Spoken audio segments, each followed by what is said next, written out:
નમસ્તે મિત્રો, મહાવંદનના ભાગ નંબર 2 ની અંદર આપ સર્વે મિત્રોનું સ્વાગત છે. હવે આ જે સિરીઝ છે એ ચાલુ કરવાનો હેતુ એ જ છે કે અગાઉની પરીક્ષાઓમાં જે પ્રશ્નો પૂછાઈ ગયેલા છે એનું રિવિઝન પણ થાય અને મેં જે લેક્ચરો અંદર જે ચેનલમાં લીધેલા છે, જે લોકોએ મારા સાથે જે મિત્રો જોડાયેલા છે બરાબર, એમને પણ ખ્યાલ આવે કે મેં જે ભણાવેલું છે એ કોઈ દિવસ વ્યર્થ એમના માટે નહીં થાય. કેમ કે મેં જે પણ ભણાવ્યું છે, સમજાવ્યું છે, એના આધારિત જ અહીંયા ક્વેશ્ચન્સ બધા નીકળેલા છે. તો તમે જે નવા મિત્રો હો તો એ લોકો એ બધા જ અગાઉના આખી જે શરૂઆત જે ચેનલથી થઈ છે બેઝિક નોલેજથી, એ બધું જોતાં જોતાં તમે આગળ જશો તો તમને પૂરેપૂરું જ્ઞાન મળી જશે. બરાબર. તો હવે અહીંયા લેક્ચરની શરૂઆત કરીશું. અહીંયા તો પ્રશ્ન નંબર 4, અગાઉ મહામંથન ભાગ 1 ની અંદર 3 પ્રશ્નો લીધેલા છે. ચોથા પ્રશ્નમાં કહે છે find out the incorrect part. હવે અહીંયા રાઈટ સાઈડ બધા એક્ઝામની અંદર જે એક્ઝામમાં પ્રશ્ન પૂછાયો છે એનું નામ લખેલું જ છે. બરાબર. તો તમે હું અહીંયા રિપીટ નહીં કરું, તમે જોતા રહેજો. હવે અહીંયા કહેવા માંગે છે find out the incorrect part. તો અહીંયા શું કહે છે? It is not advisable. Option number A છે. બીજું છે to take heavy luggages. Option number B છે. સીમાં કહે છે વાઇલ ઓન જર્ની અને ડીમાં કહે છે નો એરર. હવે આ લેક્ચર જે છે એ મેં લીધેલા છે એમાંનો સિંગ્યુલર ટુ પ્લુરલ જે લેક્ચર છે એમાંનો આ ક્વેશ્ચન છે. હવે એની અંદર મેં આના વિશે બહુ ડીપમાં તમને ત્યાં જ્ઞાન આપેલું જ છે બધા જ મારા મિત્રોને, અને જે નવા હોય મિત્રો એ બધા ત્યાં જઈને જોઈ શકો છો. મેં આખા આને યાદ રાખવાની પદ્ધતિ જે છે એ અહીંયા શોર્ટ સ્ટોરી ટેલિંગ દ્વારા મેં ત્યાં સમજાવેલી છે. તો જે મારી સાથે જોડાયેલા છે એ તો તમામ વિદ્યાર્થીઓને બધો ખ્યાલ આવી જ જશે કે અહીંયા આ ક્વેશ્ચન જે છે એનો આન્સર આપણે કઈ રીતે લખવાનો છે. બરાબર. છતાં પણ હું તમને સમજાવી દઉં છું. તો શું કહે છે અહીંયા? અનકાઉન્ટેબલ નાઉનનો આ ટોપિક છે અને અહીંયા શું કહે છે? તો નીચે આપેલા નામનો ઉપયોગ હંમેશા એક વચનમાં જ થાય છે, તેનું બહુવચન શક્ય નથી. યાદ રાખજો શું કહેવા માંગે છે અહીંયા ડેફિનેશન આપણી, કે નીચે આપેલા અહીંયા જેટલા પણ નામો છે આ તમામ નામો હંમેશા એક વચનમાં જ આવે, આનું બહુવચન બનતું નથી. આ બાબત યાદ રાખવાની છે. ઓકે. એનો મતલબ કે કોઈ પણ સેન્ટેન્સની અંદર એડવાઇસ જ લખેલું હોવું જોઈએ, બેગેજ જ લખેલું હોવું જોઈએ, બ્રેડ જ લખેલું હોવું જોઈએ, બ્રેડ્સ લખેલું હોવું જોઈએ નહીં. બ્રેકેજ જ હોવું જોઈએ, બ્રેકેજીસ ન હોવું જોઈએ, બિઝનેસ હોવું જોઈએ, બિઝનેસીસ ન હોવું જોઈએ, ચોક જ હોવું જોઈએ, ચોક્સ ન હોવું જોઈએ. એનો મતલબ કે આ તમામ જે નામો છે એ એવા ને એવા વાક્યની અંદર આવવા જોઈએ. ઓકે. એનો મતલબ કે આ બધા જ નામોનું બહુવચન શક્ય નથી. આ હેર્સનું એક વચન અને બહુવચનની મેં ચર્ચા કરેલી છે. ઘણી જગ્યાએ હેર્સ આવે છે, ક્યારે આવે છે એ મેં લેક્ચરમાં ચર્ચા કરી છે. ઓકે. હું અત્યારે એની ચર્ચા નહીં કરી શકું. તો હવે તમે એના માટે એ લેક્ચરો બધા જોશો તો તમને ખ્યાલ આવી જશે. તો અહીંયા ધ્યાન આપો. કયા કયા છે? આયરન છે, જ્વેલરી છે, નોલેજ છે, લેંગ્વેજ છે, લગેજ છે. હવે આ શબ્દ આપને મળી ગયો. ઓકે. આ લગેજ શબ્દ આપને અહીંયા દેખાઈ રહ્યો છે. હવે લગેજ શું એવો ને એવો અહીંયા લખેલો છે? નથી લખેલો. એમાં પાછળ એસ જોડી દીધેલું છે. હવે આનો નિયમ શું છે? તો બહુવચન શક્ય છે જ નહીં. આ શબ્દનું બહુવચન નહીં થાય. એનો મતલબ કે એસ કે ઈએસ આપણે લગાડવાના નથી. ઓકે. એવું નથી કરવાનું કે મશીનરી છે તો એનો વાય છે તો વાયને આઈ કરી દો અને પછી ઈએસ પ્રત્યે લગાવો. અહીંયા એવા કોઈ પણ નિયમો લાગુ થશે નહીં. આ એવું ને એવું મૂકવામાં આવે છે. ઓકે. વર્ક છે તો વર્કનું વર્ક થાય છે, ધ્યાન આપો. એ વાત તમારી સાચી છે. એ અલગ પ્રકારના નાઉન છે. આ બહુ જ રસપ્રદ ટોપિક છે. આના વિશે મેં ખૂબ જ ડીપમાં નોલેજ આપેલું છે. તમે લેક્ચર જોશો તો તમને તરત જ ખ્યાલ આવશે. બરાબર. તો દરેકને આગ્રહ છે બધા જ લેક્ચરો આગળથી જોતા જોતા તમે જશો તો તમને આખું ઇંગ્લિશ ગ્રામરનું જે પાયો છે ને એ પાયો તમારો મજબૂત થશે. ઓકે. મારો પ્રયત્ન એ જ છે કે છેવાડા સુધીના તમામ વિદ્યાર્થીઓને ઇંગ્લિશ ગ્રામરની અંદર જેટલી પણ મુશ્કેલીઓ પડે છે એ તમામ મુશ્કેલીઓ દૂર કરવી, એ જ મારો અહીંયા મુખ્ય હેતુ છે, ધ્યેય છે. માટે તમે આ ચેનલને સપોર્ટ કરવા માટે એક કાર્ય તો તમે કરી શકો છો, ચેનલને સબસ્ક્રાઇબ કરશો. બરાબર.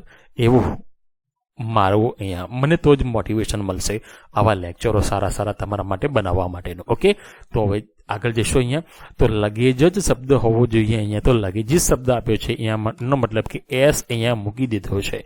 તો આ વિધાન આપણું બી છે એ કેવું છે તો ઇનકરેક્ટ છે. ઓકે, તો આપણો આન્સર શું આવશે? બી આવશે. ઓકે, નીચે એક્ઝામ્પલ આપેલા છે. જો અહીંયા ફર્નિચર જ લખાય, ફર્નિચર્સ લખાય નહીં. ઇન્ફોર્મેશન જ લખાય, ઇન્ફોર્મેશન્સ લખાય નહીં. હેર જ લખાય, હેર્સ લખાય નહીં. હેર્સ લખાય પણ ક્યારે લખાય એ મેં લેક્ચરમાં અગાઉ કીધેલું છે. હું અહીંયાની ચર્ચા નહીં કરું, તમે ત્યાં જઈને જોઈ શકો છો. ઓકે, તો હવે સીધા જ બીજા નંબર 5 ઉપર જઈશું. ક્વેશ્ચન ઉપર આ બધા ધ્યાન આપો, બધા નામ તમારે યાદ કરી લેવાના છે, નોટ ડાઉન કરી લેવાના છે. ચલો આગળ વધીશું. હવે give the plural form of leaf. Okay, લીફનું અહીંયા આપણે બહુવચન કરવાનું પૂછેલું છે. હવે કઈ એક્ઝામમાં છે સાઈડમાં બધું લખેલું છે, તો તમે ત્યાં જોતા રહેશો. તો શું કહેશો હવે અહીંયા આપણો નિયમ, જે નામના અંતે એફ અથવા એફઈ હોય તો તેને દૂર કરવાનો છે. પહેલી બાબત એ યાદ રાખવાની છે, એને દૂર કરી દેવાનો છે. અને VES લગાવી બહુવચન બનાવો. બરાબર, એનો મતલબ કે અહીંયા શબ્દ આપ્યો છે લીફ, તો અહીંયા એફ છે કે એફઈ છે, તો એફ છે તો એફ આપણે દૂર કરી દેવાનો છે. એફ શું કરવાનો છે? દૂર કરવાનો છે. અને એમાં ઉમેરવાનું છે VE અને S. તો આવું તમને કઈ જગ્યાએ દેખાય છે એ જોઈ લો, એ આપણો આન્સર છે. એનો મતલબ કે LEA હોવું જોઈએ પહેલું. તો LEA અહીંયા પણ છે, LEA અહીંયા પણ છે, LEA અહીંયા પણ છે, LEA અહીંયા પણ છે. આ બધું કોમન થઈ ગયું. હવે આપણું VES હોવું જરૂરી છે. ઓકે, અહીંયા નથી, અહીંયા એફ છે, તો આ આન્સર નથી. ચલો VES છે અહીંયા, એનો મતલબ કે બી આપણો આન્સર છે. અહીંયા FS છે, આ નથી, અને VEF આપેલું છે. ઓકે, અહીંયા VES હોવું જોઈએ, આ પણ નથી. તો આપણો આન્સર કયો આવશે? તો બી આવશે. હવે એનો નિયમ મેં લેક્ચરમાં સમજાવેલો છે. બરાબર, હવે આ એક્સેપ્શન્સ જે લખેલા છે ને, અહીંયા તમને ઘણીવાર કન્ફ્યુઝન કરે છે. ચલો હું સમજાવું છું, પહેલા તમે સમજી લો. ચલો એફ દૂર કરી દેવાનો છે, અહીંયા FE આપણે દૂર કરી દેવાનું છે, અહીંયા એફ કરવાનો છે દૂર, અહીંયા આ એફ જ દૂર કરવાનો છે, અહીંયા એફ કાઢી નાખવાનો છે, અહીંયા પણ એફ કાઢવાનો છે, અહીંયા FE બંને નીકળી જશે, અહીંયા એફ કાઢવાનો છે, અહીંયા FE બંને કાઢવી દેવાના છે, એફ કાઢવાનો છે ને એફ કાઢવાનો છે. ઓકે, આ કાઢ્યા બાદ ફક્ત ને ફક્ત VES આપણે એમાં ઉમેરી દેવાનું છે. ઓકે, નાઇફ તો નાઇવ્સ, ઓકે, લોફ તો લોવ્સ. ઓકે, અહીંયા જુઓ સ્પેલિંગ તો પાછળના એફ કાઢ્યો તો LOA રહ્યો, તો આપણે એ મૂકી દીધો, અને VES આપણે એમાં ઉમેરી દીધો છે. ઓકે, તો તમે બધા જોઈ લો. હવે એક્સેપ્શન્સની અંદર તમારે ખૂબ ધ્યાન રાખવાનું છે કે એવું નથી કે બધા જ નામના અંતે એફ ને FE હોય તો આપણે એને દૂર કરવા. આ એટલા માટે મેં એક્સેપ્શન્સ લખેલા છે. અપવાદરૂપ નામો છે, આને કોઈ પણ જાતનો નિયમ લાગતો નથી. ઓકે, એનો મતલબ કે બિલીફ આપેલું હોય તો પછી તમે એફ દૂર કરી અને VES મૂકવાની ગલતી કરશો નહીં. તો એનું બહુવચન શું થશે? તો બિલીફ્સ થશે. ડ્રાફ્ટ આપેલું હોય તો ડ્રાફ્ટ્સ થશે. સ્ટાફ આપેલું હોય તો સ્ટાફ્સ થશે. ઓકે, પ્રૂફ આપેલું હોય તો પ્રૂફ્સ થશે. એનો મતલબ કે અહીંયા બધી જગ્યાએ S લાગશે. શું લાગશે? S. આ પ્રશ્ન ઘણીવાર આવે છે. હેન્ડકરચીફ તો હેન્ડકરચીફ્સ થશે, કેમ કે આપણા માઇન્ડમાં એ જ વસ્તુ મીન્સ કે ભરાવેલી હોય અથવા ભરાઈ ગઈ હોય કે જે જગ્યાએ એફ ને FE હોય તો આપણે બધી જગ્યાએ દૂર કરી દેવા. જો અહીંયા FE છે બરાબર, પણ અહીંયા દૂર થતો નથી. ઓકે, તો સેપ શબ્દ છે તો સેપ્સ જ થાય. અહીંયા પછી SAVES થતો નથી. તો તમે બધા સમજી જ ગયા છો હું તમને શું કહેવા માંગુ છું. બરાબર, તો આ તો નિયમ આપણે યાદ રાખવાના જ છે, પરંતુ પહેલા તમારે કાર્ય એ કરવાનું છે કે પહેલા આનામાં જવાનું છે, આ શબ્દો પહેલા તૈયાર કરી દેવાના છે, ત્યારબાદ જ ઉપર જવાનું છે. કેમ કે નિયમ તો આપણે ખબર જ છે. પ્રોબ્લેમ તમને અહીંયા ક્રિએટ કરશે એક્ઝામની અંદર. ઓકે, અહીંયા લીફ આપ્યો છે એટલા માટે આપણે ખ્યાલ હતો, પરંતુ જો સેફ આપેલો હોત તો પાછો અહીંયા પ્રોબ્લેમ થઈ ગયો હોત, જો આપણે આ નિયમ જ આપણા માઇન્ડમાં ફિટ કરી નાખ્યો હોત તો. Concept clear? આગળ વધીશું. હવે આના વિશે પણ મેં બહુ જ ડીપમાં નોલેજ આપેલા છે લેક્ચરોમાં, તો તમે આ ચેનલને સબસ્ક્રાઇબ કરશો તો તમને બધા જ અહીંયા નોટિફિકેશન મળતા રહેશે અહીંયા જેટલા પણ હું લેક્ચરો અપલોડ કરીશ ત્યારે. તો હવે જોઈશું અહીંયા. હવે શું કહેવા માંગી છે? પ્રશ્ન નંબર 6 છે. પ્રશ્ન નંબર 6 ની અંદર આઈ બોટ 3 અહીંયા ગેપ્સ છે ઓરેન્જીસ. અહીંયા ડઝન્સ. હવે ખાલી જગ્યા પહેલા જ આપણે 3 જ્યારે દેખાય તો આપણે એવું જ સમજીને બેસીએ છીએ કે અહીંયા તો બહુવચન આવશે, કેમ કે 1ની નહીં, 2ની નહીં, તો 3ની વાત કરેલી છે અને 3 ઓરેન્જની વાત કરેલી છે. તો એનો મતલબ કે ડઝનનો પહેલા સ્પેલિંગ આપણે ખ્યાલ હોવો જોઈએ. તો ડઝનનો સ્પેલિંગ આવ્યો છે. ઓકે, આ છે એ વાળો નથી, આ પણ સ્પેલિંગ રોંગ છે, આ પણ સ્પેલિંગ રોંગ છે. તો બે રહ્યા, એક છે બી અને બીજું છે ડી. આવા બે ઓપ્શનમાં જ આપણે મગજમારી રહે. ઓકે, તો હવે આ બે ઓપ્શનમાંથી સાચો જવાબ કયો એના માટે મેં લેક્ચરોમાં સમજાવેલું છે કે નીચે આપેલા નામની આગળ સંખ્યાવાચક શબ્દો જેવા કે 1, 2, 3, 4, 5, 6, 7 કંઈ પણ આપેલા હોય એટસેટ્રા વગેરે આવે તો તે નામ એક વચનમાં પરિવર્તન પામે છે. ઓકે, મેં આવો નિયમ મારા લેક્ચરોમાં સમજાવેલો છે. તો એનો મતલબ કે શબ્દો કયા છે? તો બિલિયન છે, બ્રાસ છે, ડઝન છે, ગ્રોસ છે, 100 છે, મિલિયન છે, પેર છે, સ્કોર છે, સ્ટોન છે, 1000 છે. જો આની આગળ 1, 2, 3, 4, 5, 6 આવું સંખ્યાવાચક શબ્દો આપી દે તો તમારે ફક્ત ને ફક્ત શું મૂકી દેવાનું છે? આનો આ જ શબ્દ તમારે મૂકી દેવાનો છે. ઓકે, એનો મતલબ કે અહીંયા તો 3 આપી દીધું તો આપણો નિયમ મુજબ કેવું આવશે? અહીંયા નામ તો એક વચન જ આવશે. કેવું આવશે? એક વચન આવશે. એનો મતલબ કે અહીંયા ઓપ્શનમાં આપણું ડઝન આપેલું છે, તો આ રહ્યું ડઝન. દેખાય છે આપણે બધાને ડઝન. તો આપણો જવાબ શું આવશે? ફરીથી બી આપણો આન્સર આવશે. ઓકે, ડઝન્સ આવશે નહીં. શા માટે નહીં આવે? કેમ કે આગળ શું આપેલું છે? સંખ્યાવાચક શબ્દ આપેલો છે એટલા માટે. ઓકે, આઈ બોટ 10 પેર. જો અહીંયા 10 આપ્યું છે, અહીંયા પછી પેર આપ્યું છે.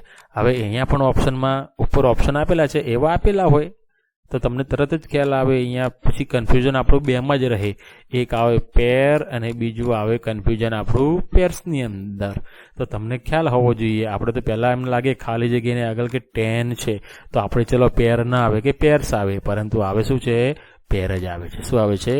પેર. ઓકે, એવી રીતે આ પણ એક્ઝામ્પલ તમે જોઈ લો. અહીંયા શું આવશે? ડઝન આવશે. ભલે ને આગળ 6 લખેલું હોય, 6 લખ્યું છે તો આપણો નંબર જ છે ને, અહીંયા સંખ્યાવાચક શબ્દ જ છે ને, એટલા માટે અહીંયા ડઝન જ મૂકવાનું છે. ઓકે, આ બાબત યાદ રાખવાની છે. પરંતુ ઉપરના નામો અનિશ્ચિત સંખ્યાના ભૂતમાં વપરાયા હોય તો તે બહુવચનમાં આવશે. આ આપણું એક્સેપ્શન છે, આ અપવાદરૂપ છે. એનો મતલબ જો અહીંયા પેર છે, અહીંયા ડઝન છે, પરંતુ શું આગળ કોઈ જગ્યાએ તમને સંખ્યાવાચક શબ્દ દેખાય છે? 1, 2, 3, 4, 5 નથી દેખાતો. તો અહીંયા શું બતાવે છે? અનિશ્ચિત સંખ્યા, સિવરલ. ઓકે, એનો મતલબ આગળ શું છે? અહીંયા પરચેસ્ડ આ શબ્દ આપેલો છે. એનો મતલબ કે કોઈ સંખ્યાવાચક શબ્દ નથી તો તમારે બહુવચન મૂકી દેવાનું. ઓકે, તો તમારે સિમ્પલ છે, તમને ખ્યાલ આવી જ ગયો હશે. આ નિયમ મુજબ તમને આ નિયમ પણ તમને અહીંયા ખ્યાલ તરત આવી જશે.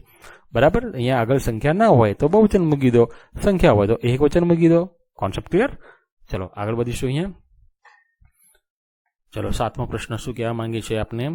તો પ્લુરલ. અહીંયા પાછું બહુવચન પૂછ્યું છે. ઓકે, બહુવચન શાનું પૂછ્યું છે? અહીંયા પાછું બ્રધરનું પૂછ્યું છે. અને બ્રધર પણ કેવો છે? પણ member of a society or community. આ બાબત પાછું તમને ચોખવટ કરેલી છે. ઓકે, આપણો ભાઈ છે ને, એ ભાઈની ચર્ચા નથી. ઓકે, આ members of a society or community એવું અહીંયા કહેવા માંગી છે. એ રિલેશનમાં બ્રધરનું તમારે બહુવચન કરવાનું અહીંયા પૂછેલું છે. ઓકે, તો અહીંયા ધ્યાન આપો. અહીંયા જો સ્પેલિંગ બધા અટપટા છે, ગ્રામરમાં પણ આવા કોઈ સ્પેલિંગો છે જ નહીં. ઓકે, એવા મૂકી દીધેલા છે.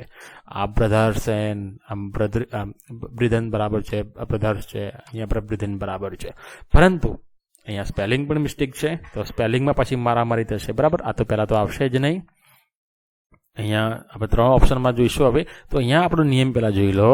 કેટલાક નામ એવા છે કે જેમાં EN અને REN લગાવીને બહુવચન બનાવાય છે. તો REN પહેલા જોઈ લો. ચલો, REN અહીંયા પણ છે, REN અહીંયા પણ છે, પરંતુ અહીંયા સ્પેલિંગ મિસ્ટેક છે. તો અહીંયા સ્પેલિંગ આપણું શું આવશે? તો BRETH હોવું જોઈએ.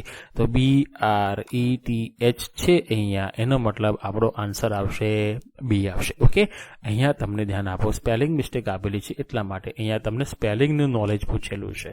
Concept clear? તો આપણને તમારે યાદ રાખવાનું છે. અહીંયા બ્રધરનું બ્રધર્સ નહીં થાય. ઓકે, કેમ કે અહીંયા શું પૂછ્યું છે?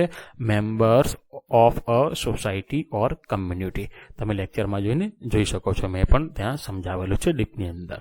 તો અહીંયા સુધી આપણે રાખીશું. તમે બધા સમજી જ ગયા છો કે આ રીતના ક્વેશ્ચન્સ મીન્સ કે એક્ઝામમાં પૂછાય છે, અને આ તમામ જે પ્રશ્નો છે એ પ્રશ્નોના કેટલાક જ ધ્યાન આપો, અમુક જ અહીંયા નિયમો પૂછાયેલા છે, ઘણા બધા નિયમોમાંથી પૂછાયેલું નથી. તો તમે એ પણ જોશો. તમને ક્યારે ખ્યાલ આવશે? કે જ્યારે તમે આ ચેનલને સબસ્ક્રાઇબ કર્યા બાદ બધી જ જ્યારે જેટલા પણ લેક્ચરો છે બધા જોશો તો તમને તરત જ ખ્યાલ આવી જશે. ઓકે, ફરી મળીશું આપણે મહામંથનના ભાગ નંબર 3માં. જય હિન્દ, જય ભારત, અને ચેનલને સબસ્ક્રાઇબ કરવાનું ભૂલશો નહીં. Thank you very much.